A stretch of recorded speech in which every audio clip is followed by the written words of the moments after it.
You see this gap? That's where your cool air, or whatever there is of it, is escaping. Not escaping. Yes. And there's a science to how heat patterns work. And what you need is a unit here downstairs and one in your bedroom. That's if you have construction. That would be nice. Take down some numbers, measure everything. Write up an estimate.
Well, good evening, Brian.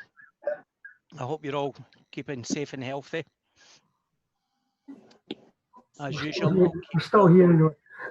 As usual, I should ask you all to be muted. And Ian, that is 3 weeks in a trot. I'm going to give you a little row. I've tried to mute you all from my end, Brian, but sometimes some of the machines that you're using overrule it. So if you can please ensure that you are muted. The only person that shouldn't be muted is this evening's guest speaker and myself.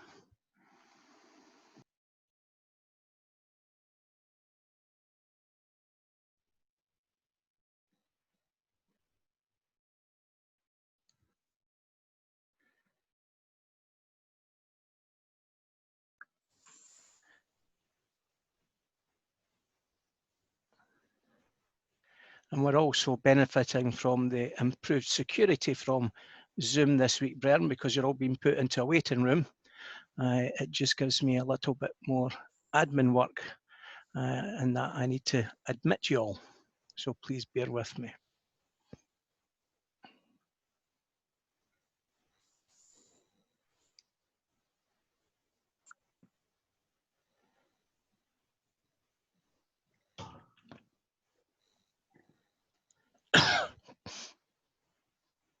Gordon, we're not seeing your picture.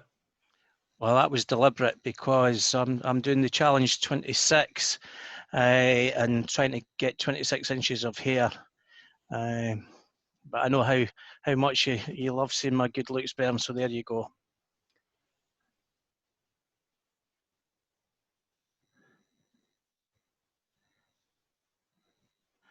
Right, I'm just now trying to find our speaker. I know he's there someplace, but I just need to try and find his thumbnail.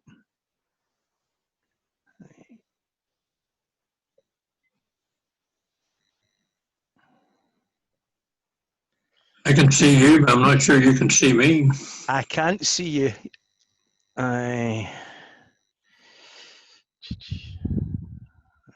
But we can hear you, which is good. Oh, well, that's the main thing. Yeah. So good evening, Brian. That's 2 minutes past 7. Once again, can I welcome you to the Lodge Hope of Karachi's virtual Zoom meetings. This evening, I will do our normal. I will quickly run through the Grandmaster Mason's new guidance on using Zoom, and that I should be able to see your faces, so your video should be on according to the guidance, and I will keep you muted. During the course of the evening, if you do have a question, if you can use the messaging facility and send me a message, or if you've really got used to using Zoom and you know how to use the put your hand up facility, please use that and put your hand up, and at an appropriate time I will come to you. This evening I'm delighted to welcome from the Emerald Isle a brother known to many of you, worshipful brother Robert Bashford. Bob is a well-renowned historian on Freemasonry, in particular of the Irish variation. Bob joined the Masonic Order in 1977, and he became a Master Mason in 78, and he served as Master of his Mother Lodge, Moyargay, number 280 in the Irish Constitution in 1990. He then got involved in the Irish Lodge of Research number 200 and been involved in many other orders across Ireland, and he is also the curator and Provincial Grand Librarian for the province of Antrim. Bob is going to talk us this evening about Irish military travelling warrants, and I hand over to Bob just now. Enjoy, brethren. Well, good evening, brother, and I hope I find you all well.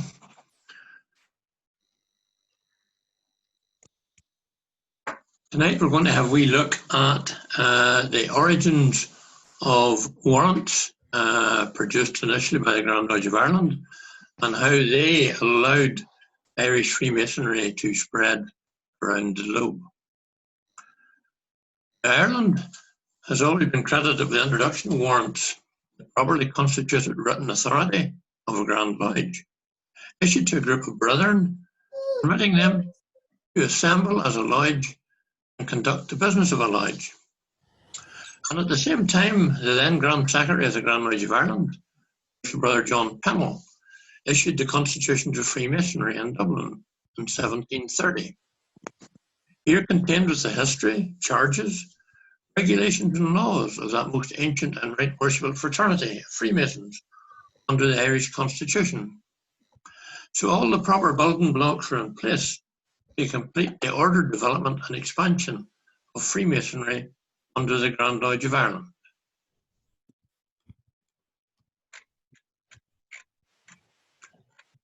The Grand Lodge of Ireland formalised the requirements for warrants and began to enforce their use throughout its area of control. Warrants were designed to be of two set types, being either stationary, issued to a specific town or village, or travelling, attached to an army regiment or other military body. It was from this starting point in 1731 that the Grand Lodge of Ireland spearheaded the spread of Freemasonry throughout the known world.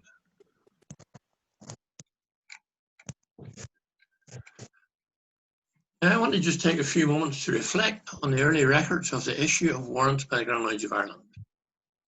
In 1732, the first travelling warrant, number 11, was issued to the 1st Battalion of the Royal Scots, beginning our link with this regiment, which would continue until the year 1847. And in that same year, 1732, warrant number 12 was issued to Major General Dalzell's Regiment of Foot, which later became the 33rd Foot. 1 year later, in 1733, warrant number 23 was issued to Colonel Hamilton's regiment, which later came to glory as the 27th Foot Royal Enniskillen Fusiliers.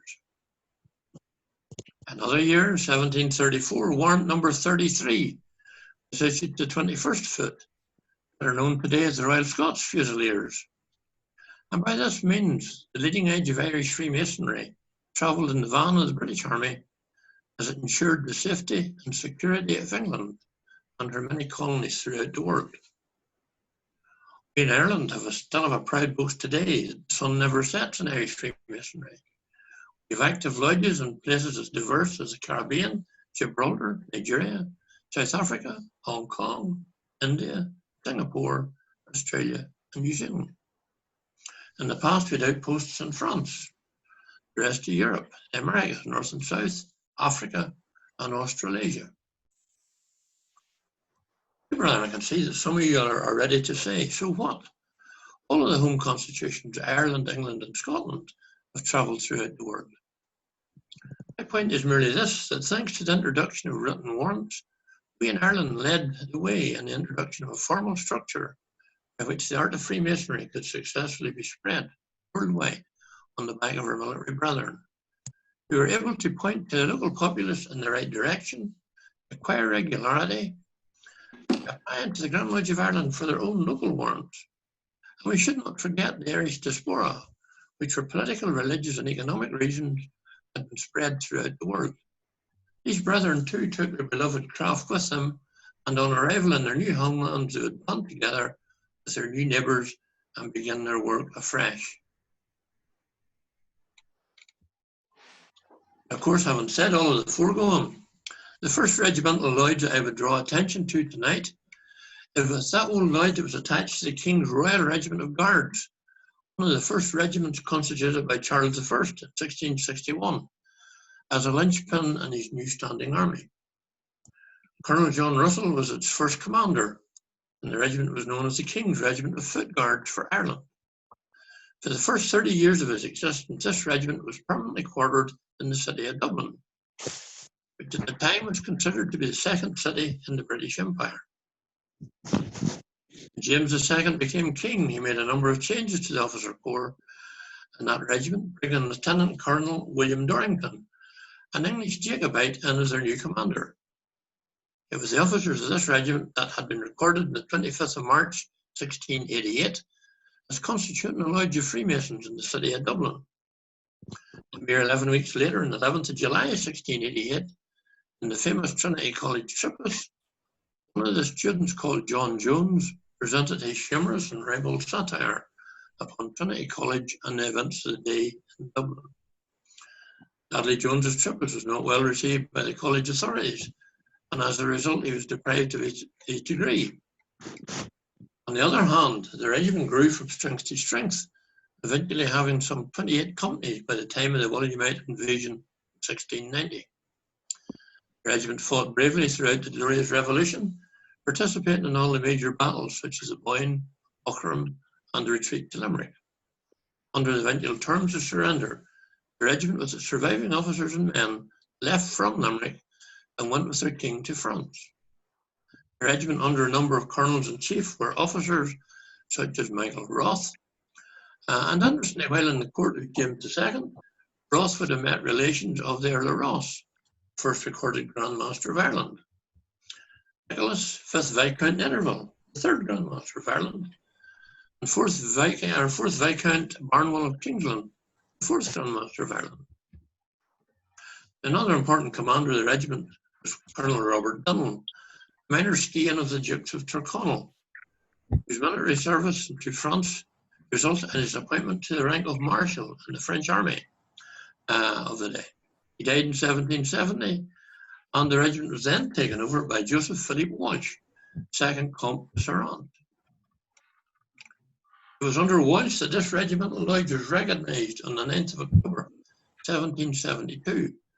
The Grand Master of the Grand Lodge of France, very illustrious brother, His Serene Highness Louis Philippe, Joseph of Orleans, Duc de Chartres, and Prince of the Royal Blood, who issued them with a French warrant under the name Le Parfait Égalité, and in this imposing document confirmed that this lodge would take seniority from the 25th of March 1688, being the date of its primitive constitution, that has been deposited in the archives of this very respectable Grand Lodge.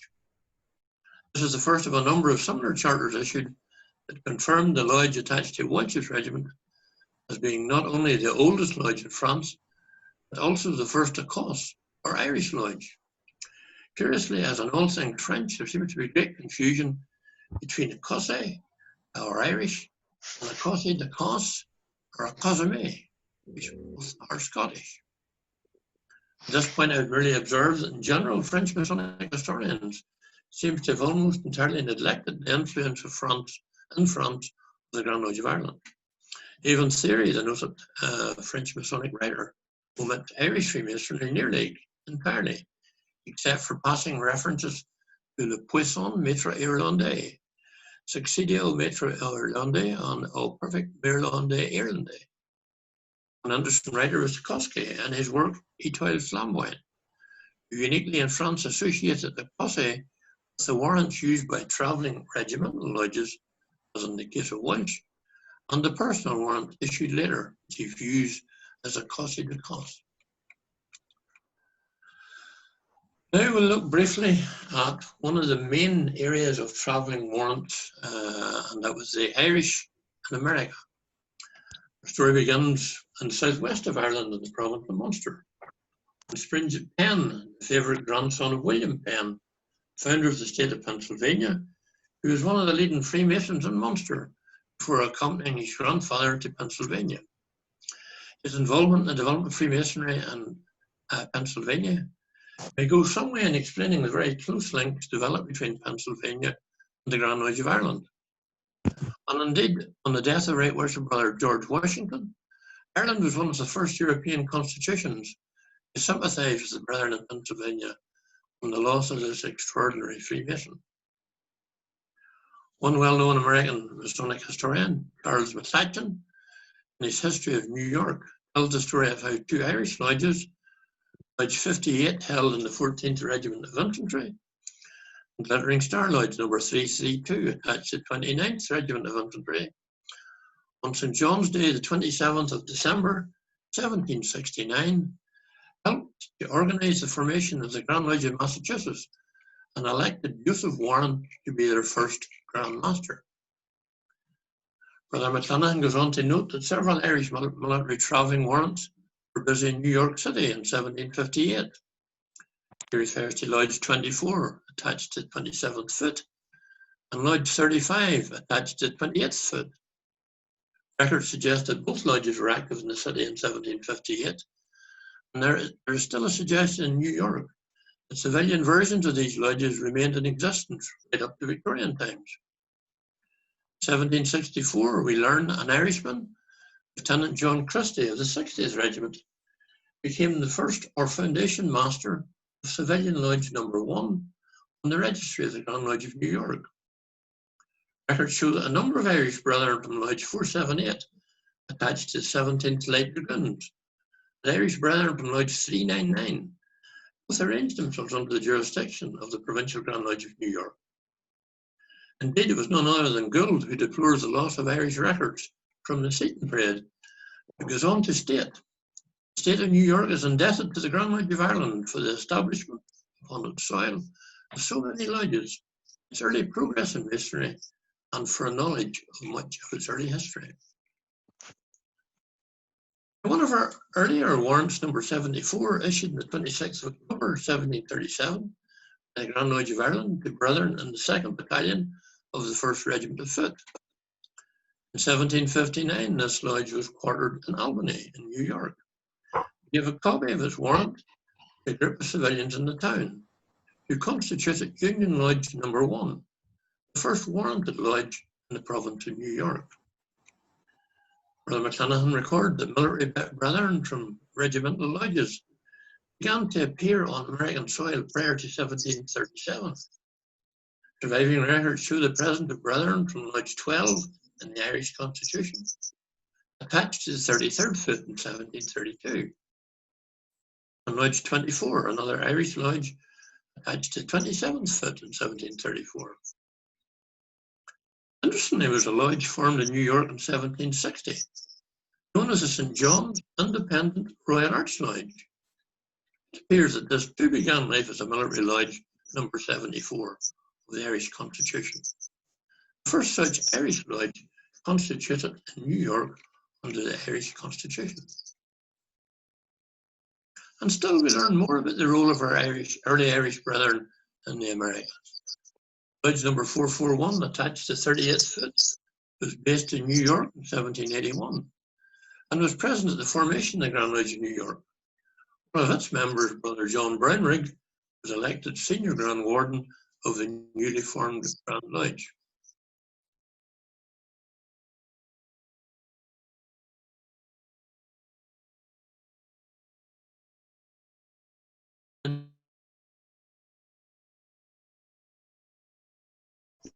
You all know later on became the Royal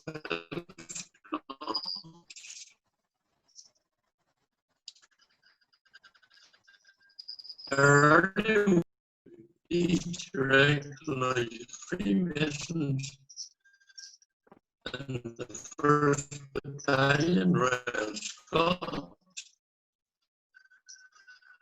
Such person on history may contribute to the well-being and advancement thereon. Therefore, duly weighing the premises and having nothing more at heart, special trust and confidence in our trusty and well-beloved brother Patrick Hard, Patrick Reid, of whose ability and knowledge in Freemasonry, who by these presents of our certain knowledge, create, authorize, and constitute the same brethren to be masters and wardens of a lodge and free accepted masons, to be held by them lawfully admitted and to said lodge forever.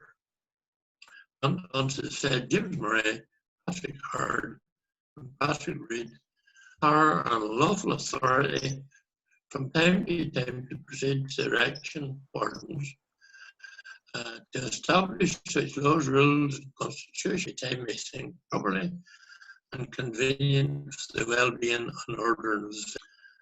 And that, brethren, is the wording of the 11th in the world, number 11, to the Scots Foot.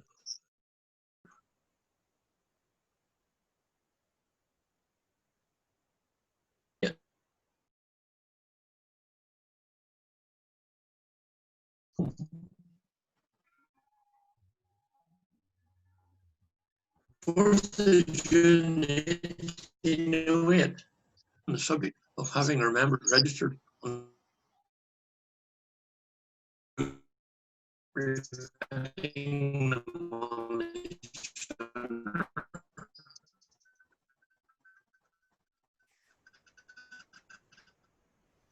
not making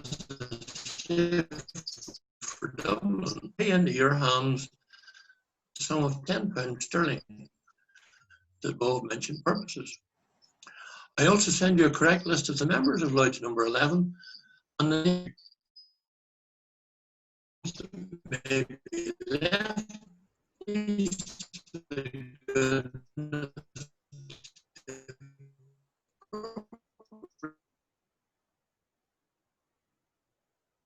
Community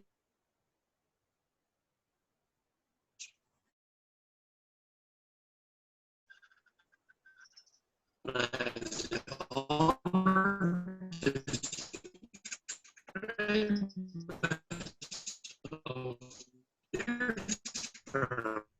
brother for I just rarely advise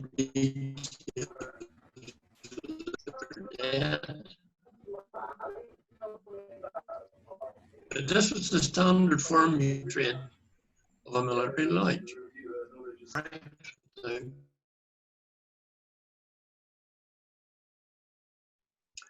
Heretofore, we've had in the depot a commanding officer who countermanded and promoted the arts. But it is now a little difficult, although we're getting on again quietly. And is becoming free and accepted Masons. I think he will not throw any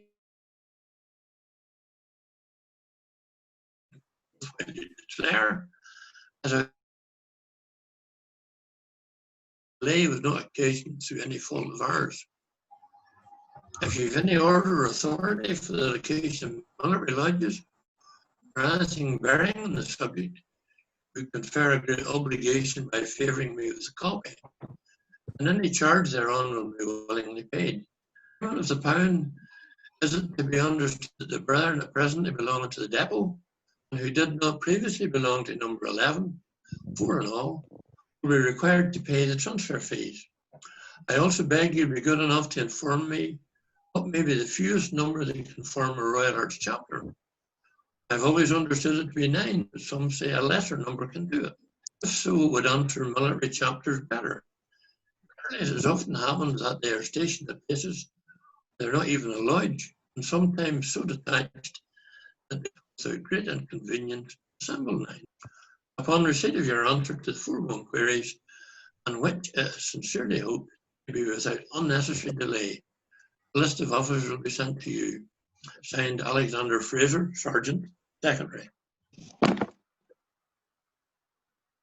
Brethren, our story on the warrant continues further with Major General Dazil, warrant number 12 issued under the Constitution of the Grand Lodge of Ireland in November 1732, and Dazil's regiment, 33rd Foot. Queen Victoria gave permission to be renamed after a distinguished former officer. 33rd Hugo Wellington's regiment.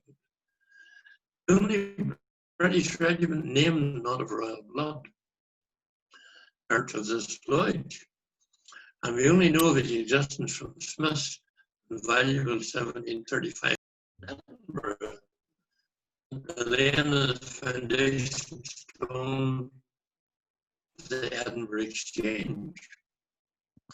Thus we have to depend upon outside evidence for knowledge more.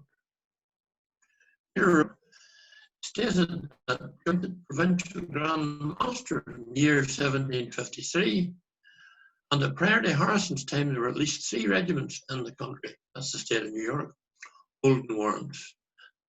55th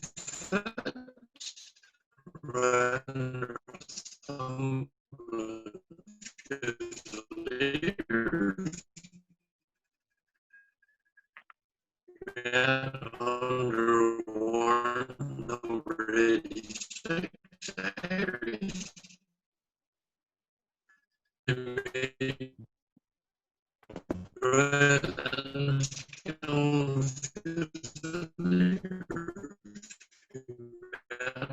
Under warrant in this paper, the Royal Enniskillens and the 6 Enniskillen Dragoons were amongst the Enniskillen in the year 1689 of the 3 Trinity Castle of Enniskillen.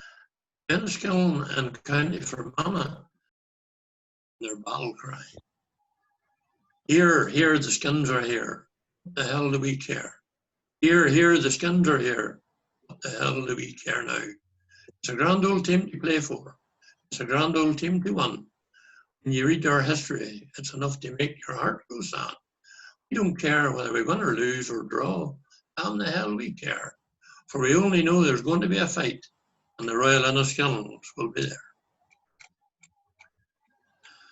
The skins were formed outside Enniskillen Castle on the 20th of June 1689 in response to the threat to their religion and freedom arising from the forces of King James II.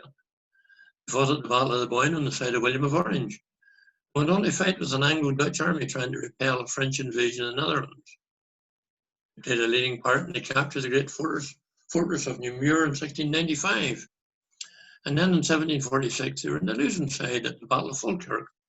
Bonnie Prince Charlie and his Highlanders defeated government forces on that day. 1751, when all the military infantry regiments were renumbered, the Enniskillens retained their original regiment number 27. They fought in North America in the 1750s against the French during the 7 Years' War and stayed on for long periods in the eastern states. They played an active part in the American War of Independence and then went on to play a leading part in the capture of St. Lucia from the French. On the outbreak of the French Revolution in 1789, the regiment were again called to fight with the French. 1796, they led the attack on the French fortress Born Fortune in St. Lucia. and despite great losses, they carried the day. Their commander was so proud that he allowed them to fly the regimental standard over the fortress for an hour before the Union Jack was raised. This famous victory is still marked by the regiment right up to the present day, when St. Lucia's Day, the 24th of May, is still commemorated by the Royal Enniskillen Fusiliers Regimental Association. Brethren, I hope this very brief resume of some of the adventures of military warrants in the 18th century will give you an idea of the importance of the military warrants in spreading Freemasonry around the globe. So many of our regiments were attached, had Masonic lodges attached. The majority were Irish warrants, there were Scottish warrants, there was modern warrants, and there was ancient warrants, both from England. And in this way, Freemasonry, particularly in the Americas, Australia and New Zealand, India, and other parts around the globe, based their Freemasonry on the three home constitutions, and have continued to grow and expand from those early days right up to present times. I thank you all for this opportunity to give you this little presentation, and I hope you all find something of interest within it. Bob, on behalf of all your listeners, thank you very much. I'm not sure that they actually got to see you because we had a blank screen, and I thought you did try to share your screen at one point, but I think everyone heard you. I certainly heard everything that you did say. So I hope we've got some questions. I'm just looking around the screen, Brian. If you've got a question, can you either message me or put your hand up, or give me a wave as I flick through.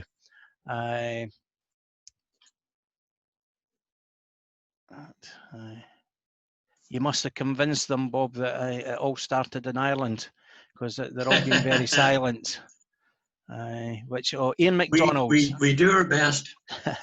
Right, let me find Ian. Where are you, Ian? And I'll unmute you. I had you there a minute ago. Right, Brian. There you are, Ian. Okay, Ian, you've got a question. Good evening, Bob. Thank you for a very interesting talk.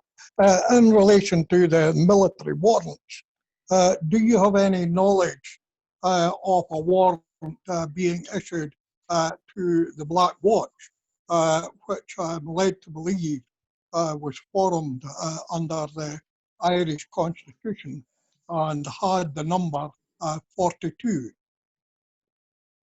I'll just give you a very quick answer. And warrant number 42, we know from our surviving records that the 42nd Foot, later Royal Highlanders Black Watch, on the 6th of April 1809 applied to the Grand Lodge of Ireland and were awarded a lodge number 42, known as Hibernia Lodge. And we also know that at that particular time, the C&C was Sir Edward Blakeney, and it continued in existence up until 1868. 1840 it was sent in obedience to the orders of Sir Edward Blakeney, Commander-in-Chief. One thing I will say generally, and one of the reasons why Ireland is associated with so many military warrants, is, as I'm sure you all realise, the Crown Forces had a number of regiments based in Ireland throughout most of the 18th and 19th century, where they would have come in rotation. They would have stayed for 18 months, 2 years, depending on other military requirements, and then they would have set off on their adventures again. And most of them, when they were in Ireland, applied for and easily got a warrant to hold a lodge in their regiment. And then whenever they took off on their world travels, they took their regiments with them. And indeed, there are some tragic tales in the midst of them. We have brethren going to, for example, the West Indies, And out of the 35 Masons in a particular lodge, in one of the military lodges in the West Indies, at the end of their 12-month tour there's only 2 of them still living. And they were writing back to Grand Lodge in Dublin looking for some financial assistance and what have you. It's, as we all know, regimental warrants are a very good way of looking at what was happening in the world during their existence, and how they travelled about and where all they went to and what all they did. One other regiment which sticks in my mind was one of a number of regiments that had been sent over to battle with the Maoris and Maori people in New Zealand, and they had difficulty getting their military support in, their cannons and what have you in, so they had held back from putting them on the field, and the Maoris come down and I wondered what the problem was, and then when they discovered there was a problem, they laid on a feast for them. And then, of course, at the end of the feast, all the bits and pieces had arrived, and the battle took place, and sadly the Maoris lost. But it all seems to have been done, except for the people that were killed, it was all done in reasonably good heart. And it's another way of looking at adventures of people and how important the military was. For the time now with COVID, where there are difficulties in unemployment, in the 18th century, when you were unemployed, one of the secure ways of getting your food and board was either in the military, the army, or the navy. And quite a number of people, both yourselves in Scotland and we in Ireland, took up that offer and set off on our adventures. That's great. Thank you, Ian MacDonald, for that. A proud former member, well, I suppose you're never former, you're a proud member of the Black Watch. Bob, I've got a question from Ed Robinson. An ancestor of my wife belonged to the 1st West Indies Regiment around the 1830s. Are there records of a lodge associated with that regiment? Was he a member of the lodge? Is that the question? Yes, no, an ancestor of my wife belonged to the 1st West Indies Regiment, and he's asking, are there records of a lodge associated with the 1st West Indies Regiment? I believe there was, but I don't think it was as early as 1830s. West Indies Regiment, as it was Lodge or 390. Lodge 390 was associated with them. And I can tell you that Lodge 390 came into being on the 27th of October 1905, at which time it was known as the South Carolina Lodge. It took part in the First World War, and the regiment was disbanded whenever they looked at the various realignment of regiments in 1926 at the end of the war. Whenever they returned their warrant, that lodge or that regiment no longer existed. Okay. They were there for a very short space of time. They came into being around the time of the Boer War, and they vanished again in 1926. Okay, thank you, Bob. I'll correspond with you on that, because the ancestor that I refer to was court-martialed twice by the regiment, and we discovered later that his support from the officers was in fact due to his belonging to a lodge, but we haven't been able to find the lodge. There may well have been, I do know there's a number of Irish Constitution lodges served in various parts of the West Indies, and if you have the dates, it may well be possible to look at what lodges were there at that time. The other thing, if he was a member of a lodge which was serving in the West Indies, his name will undoubtedly be registered on the Grand Lodge membership registers in Dublin. And if we can isolate it down to 2 or 3 potential lodges, we can get Miss Rebecca Hayes, our archivist down there, to have a quick look and see if his name turns up on it. One nightmare we have, and I mean, you'll be aware of this probably as much as anybody, I get a lot of inquiries coming in from people who tell me that their grandfather was a Belfast Mason. There were 128 lodges in Belfast over the last 200 years, and it's an absolute nightmare trying to find anybody within it. But the area that you're talking about, there are probably not any more than 3 or 4 warrants within that time frame that would have been there. They could have been with they could have been with the Royal Enniskillens, they could have been with the 33rd Foot, they could have been with the Royal Scots.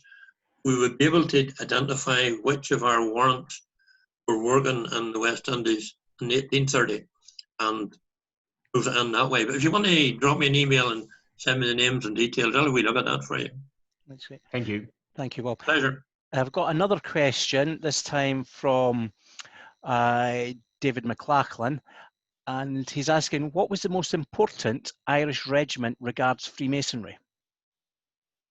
I wouldn't be biased around now to the Royal Enniskillens, but that's not really fair. They all played an important role. And as you heard from the content of the short paper there, whenever they landed in an area, I mean, one lodge that sticks in my mind is the 571, the military lodge attached to the Royal Irish Rifles. They were very active. Your 420 Pioneer Lodge, who actually held some of their actual site meetings or lodge meetings in the trenches in the First World War, and we still have surviving some of their minutes from that. We have famous Minden Lodge. Minden Lodge fought in Germany at the Battle of Minden, and again lost quite a lot of their members, and they struck a medal to commemorate the event, and the names of all the deceased brethren are on the spokes of a wheel around the actual medal itself. There are a number of them who all played significant roles in their own ways, and it'd be very hard to pick out just one particular one that stands out. Okay, thank you, Robert. Now, I've got a question from one of our American brethren, and this is either going to please someone, Bob, with your answer, or it's going to upset them. So the question is, according to your records, and I'm assuming that's the Grand Lodge of Ireland's records, which came first, the Grand Lodge of Pennsylvania or the Grand Lodge of Massachusetts? This is a disputed, well, there you go. Because he goes on to say this is disputed but fun topic for those of us in the USA. There's a very simple response to that, and it's in QC Quaternary. And you need to go back to the probably 1924, 1925. There's a very extensive paper in there from a very prominent Irish researcher, Chetwood Crawley. And he looks at the entire question of Irish Freemasonry in America. And you'll find in there, he very much comes down on the side of Pennsylvania being the first warranted state, if you like, in America. Massachusetts and Virginia and all the rest follow on. But QC is a place to look. There's quite an extensive question and answer debate session published with that paper. As I say, from memory, I think it's a 1925 transaction to QC. But if he looks up Chetwood Crawley, and you'll see the article on Freemasonry in Pennsylvania. Okay, Brennan, I will dig that out. I've got it here someplace in my archives, and I will put links on the Lodge Hope of Karachi Facebook page later on. So another question for you. Some of these travelling warrants were used to found lodges that met on board RN men of war in the 1700s. I think that's a question, Mike. Mike Hearn, let me just find you and I'll get you to pose that yourself. Mike, can you unmute yourself from your side? That might be quicker than me trying to find you. Yes, I'm here. Okay. Can you so hear Mike, me? if you can pose your question, please. Yes, to say, I've done some research into shipboard masonry, and also I have lectured at it at the International Conference for the History of Freemasonry in Edinburgh when it was going. One of the things I found was that there were a number of travelling warrants used by the English Constitution to found lodges that met on board men of war. Now, does that feature in your particular research? Not in Ireland. To the best of my knowledge, and I mean, I've spent quite a bit of time looking at army lodges and militia lodges, fencible regiments, the dragoons and all the rest of it, the cavalry, what have you. Most of our stuff, as far as Irish records go, tends to be warrants for regiment for the army. Now, there are one or two occasions when an army lodge would have been travelling, for example, a good example, of course, is Australia, where they would have met on ship using their army lodge warrant. But I'm not aware of any warrants been issued to a ship per se, or to the crew of a ship. We've had one or two marine lodges. They tended to be based on the marine base back in Portsmouth, not on a ship or a particular ship. Right. Right, okay, that's fine. Thank you very much indeed for that. Okay, thank you. And as no one can see me, I can now have a drink of my glass of whiskey and settle the nerves again.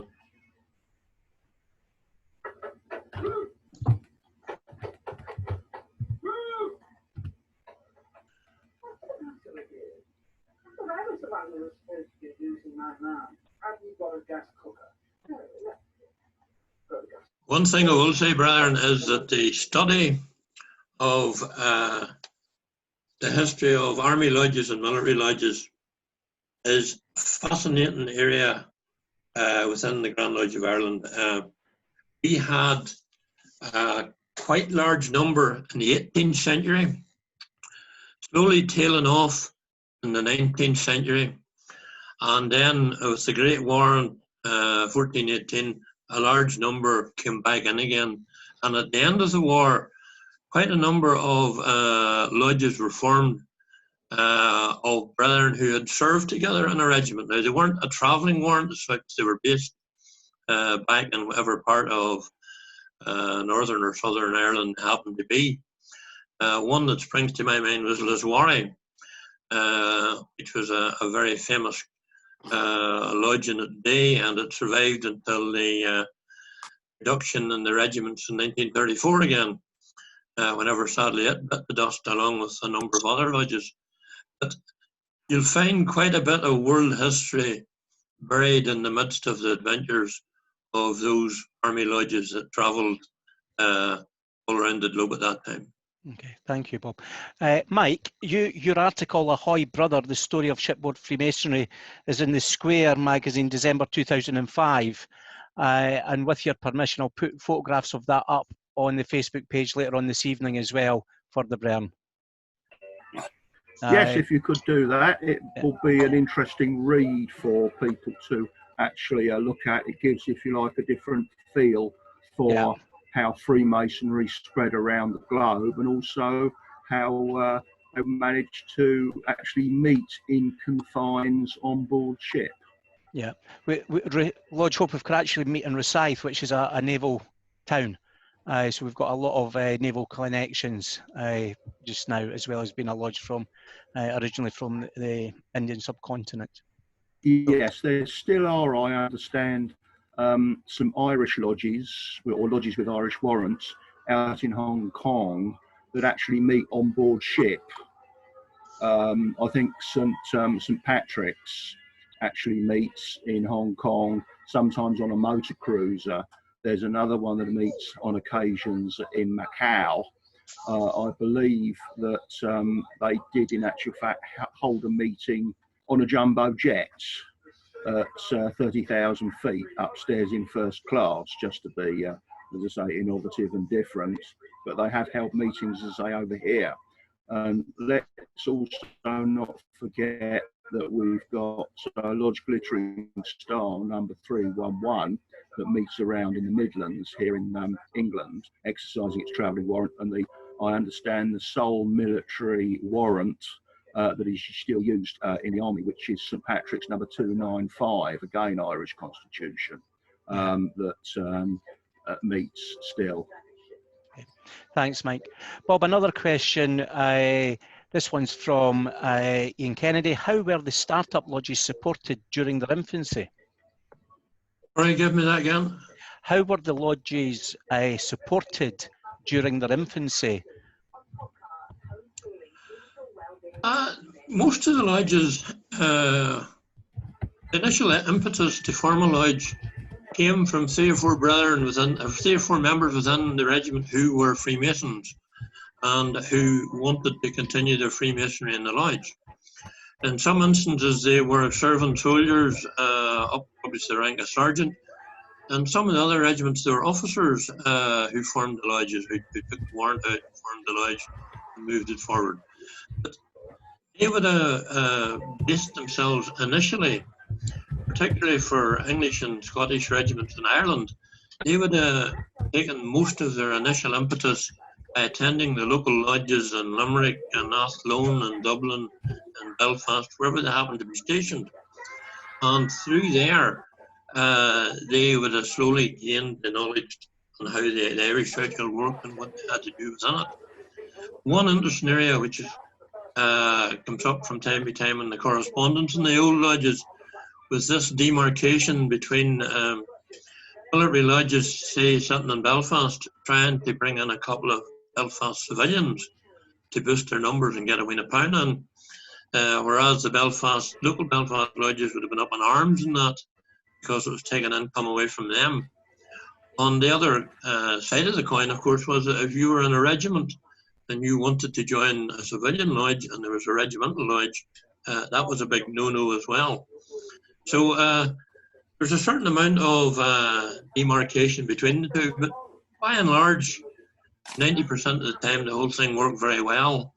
And we have a number of example duels and eliminated addresses and what have you, of brethren who were in a military lodge and had spent a couple of years, for example, in Armagh or Portadown.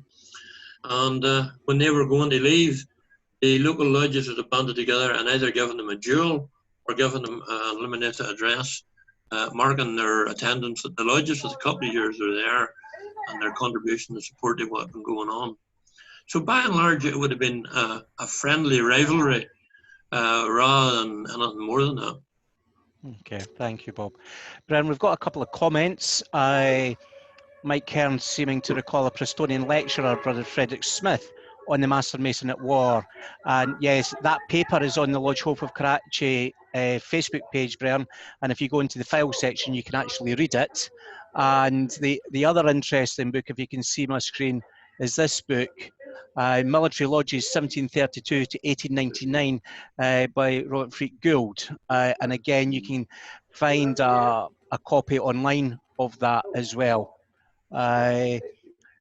Ed Robinson, again, our friend from down under, New Zealand, Australia-New Zealand Masonic Research Centre, is giving us any of the Brethren here access to their Masonic Digital Library with his email.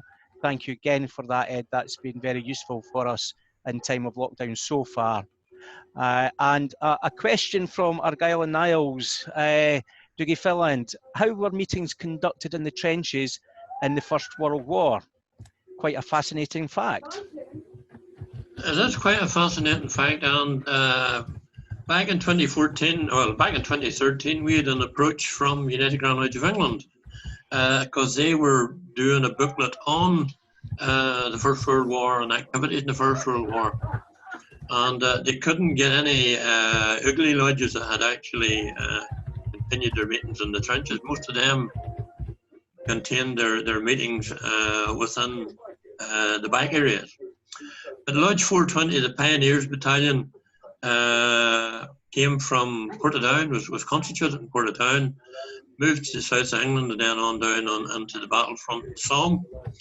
And it held a number of meetings. All the actual summonses sent out to the brethren were all handwritten by the secretary, and we have a number of them preserved from various locations. And the standard form there was that they would told you as a member of the lodge you had to attend a meeting of your lodge, which should be held at map reference such and such, Denutra, or wherever it happened to be. And they normally went into one of the dugouts down in the trench, tiled the entrance to dugout, and that's where they conducted their work. On one famous occasion, there was 2 brethren getting the 2nd degree, and they came under sustained shell fire from the Germans, and eventually they had to abandon the dugout and leave it. And they came back 3 hours later, and they finished the 2 degrees, presuming where they had left off. So it gives you an idea of the difficulties that they had.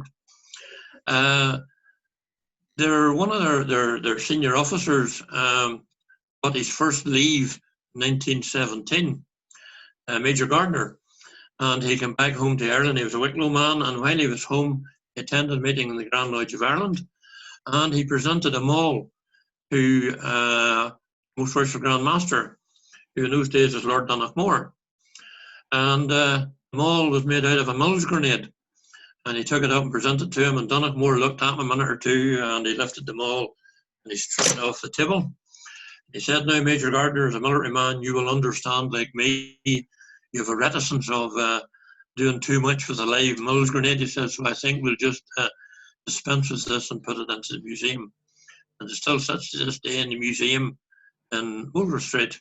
And I should, of course, tell you that Lord Donachmore, amongst his other duties, he was the Major General in charge of Home Defences Ireland in the 1418 war. So obviously he was a man who knew a wee bit about Mills grenades, knew he was messing with. Okay, thank you, Bob.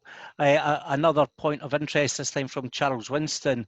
Lodge Lochfine 754 was founded on a Clyde steamer at Lochgilphead. And then another... The lodge met for many years on board that steamer. Did they, Charles? Yes, they were founded on the steamer and met there for many, many years. Fantastic. Well, can I be slightly cheeky? Are you old enough to remember those meetings, Charles? Or 1888. Oh, so you're not? No. Oh, I don't know, he might be. Not quite. Good evening, Bob. And I leave you just with one thought. Oh, we're talking about military warrants and interesting ones. The most interesting meeting that comes to my mind, of course, was Glittering Star Lodge, attached to the Worcester and Sherwood Foresters Regiment, Warrant 322 in the Irish Constitution.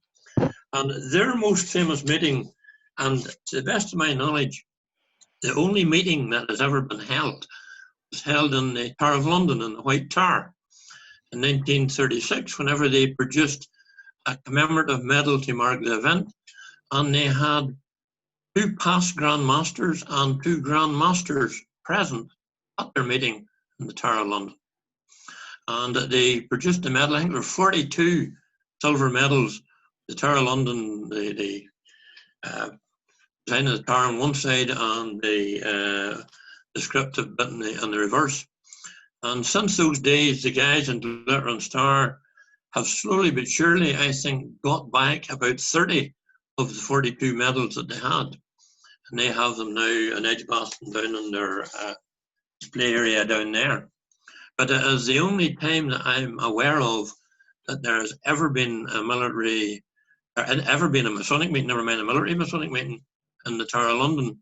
And the reason that it was held there was that Sherwood Foresters were doing guard duty in the tower on that particular occasion, and it was a particular request to the man who was in charge of the tower those days, who was an English Mason, and he facilitated it, and the whole thing was an outstanding success for military masonry. Okay. Thank you, Bob.